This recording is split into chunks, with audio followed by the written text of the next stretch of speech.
Railway ಹಳಿ ಮೇಲೆ ಮೇಕೆಗಳನ್ನ ಮೇಯಿಸುತ್ತಿದ್ದ ವೇಳೆ ದಂಪತಿಗಳಿಗೆ ರೈಲೊಂದು ಡಿಕ್ಕಿ ಹೊಡೆದ ಘಟನೆ ದೊಡ್ಡಬಳ್ಳಾಪುರ ತಾಲೂಕಿನ ಕೆಳಗಿನ ನಾಯಕರಂಡ ಹಳ್ಳಿಯಲ್ಲಿ ನಡೆದಿದೆ. ಗ್ರಾಮದ ಚಂದ್ರನಾಯಕ್ ಮತ್ತು ಜಯಾಬಾಯಿ ಮೃತಪಟ್ಟ ದಂಪತಿಗಳು ಮೇಕೆ ಮೇಯಿಸಲು ಹೋಗಿದ್ದ ವೇಳೆ ರೈಲ್ವೆ ಹಳಿ ಮೇಲೆ ಗಂಡ ಹೋಗಿದ್ದ.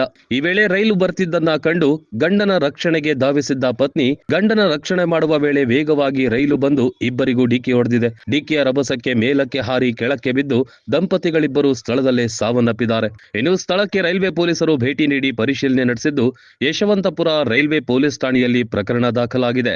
ರೈಲ್ವೆ ಹಳಿ ಮೇಲೆ ಮೇಕೆಗಳನ್ನ ಮೇಯಿಸುತ್ತಿದ್ದ ವೇಳೆ ದಂಪತಿಗಳಿಗೆ ರೈಲು ಡಿಕ್ಕಿ ಹೊಡೆದ ಘಟನೆ ಬೆಂಗಳೂರು ಗ್ರಾಮಾಂತರ ಜಿಲ್ಲೆ ದೊಡ್ಡಬಳ್ಳಾಪುರ ತಾಲೂಕಿನ ಕೆಳಗಿನ ನಾಯಕರಂಡ ಹಳ್ಳಿಯಲ್ಲಿ ನಡೆದಿದೆ.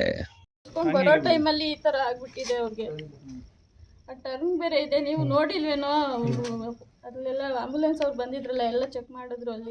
ಅಲ್ಲಿ ಅವ್ರಿಗೆ ಮೂಮೆಂಟ್ ಗೊತ್ತಿಲ್ಲ, ಟ್ರೈನ್ ಬರೋ ಮೂಮೆಂಟ್. ಅವ್ರಿಗೆ ಆ ಕಡೆಯಿಂದ ಈ ಕಡೆ ದಾಟಿ ಮೇಕೆ ಹೊಡ್ಕೊಂಡು ಬರೋ ಟೈಮಲ್ಲಿ ಈ ಥರ ಆಗಿಬಿಟ್ಟಿದೆ.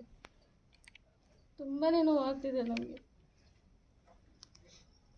ಮನೆ ಕಷ್ಟಪಡ್ತಿದ್ರು, ಅವ್ರು ಕೂಲಿ ಮಾಡಿ ತಿನ್ನಬೇಕು. ಅವ್ರು ಯಾವುದೇ ಸೌಲಭ್ಯ ಇಲ್ಲ ಅವ್ರಿಗೆ. ಮಗ ಈ ತಾನೇ ದೊಡ್ಡವನಾಗಿದ್ದಾನೆ, ಅವನು ದುಡ್ಕೊಂಡು ತಂದು ಆಗಬೇಕು. ಇವ್ರು ಕುರಿ ಮೇಕೆ ಮೇಯಿಸ್ಕೊಂಡು ಇವ್ರು ಇರ್ತಿದ್ರು. ಆಧಾರವಾಗಿದ್ದವರು ಇವರೇ. ಅಣ್ಣನಿಗೆ ಅವ್ರ ತಂದೆ ತಾಯಿ ಇಬ್ರು ಇರಲಿಲ್ಲ. ಚಿಕ್ಕ ವಯಸ್ಸಲ್ಲೇ ಅವ್ರ ಅಜ್ಜಿ ಸಾಕಿದ್ದು ಹಸು ಹಾಲಲ್ಲಿ. ಈ ಅಕ್ಕನೂ ಅಷ್ಟೇ ತುಂಬಾ ಕಷ್ಟಪಟ್ಟು ಈ ಟೈಮಲ್ಲಿ ನೆಮ್ಮದಿಯಾಗಿರೋ ಟೈಮಲ್ಲಿ ಈ ಥರ ಆಗ್ಬಿಟ್ಟಿದೆ ಟ್ರೈನಿಂದ.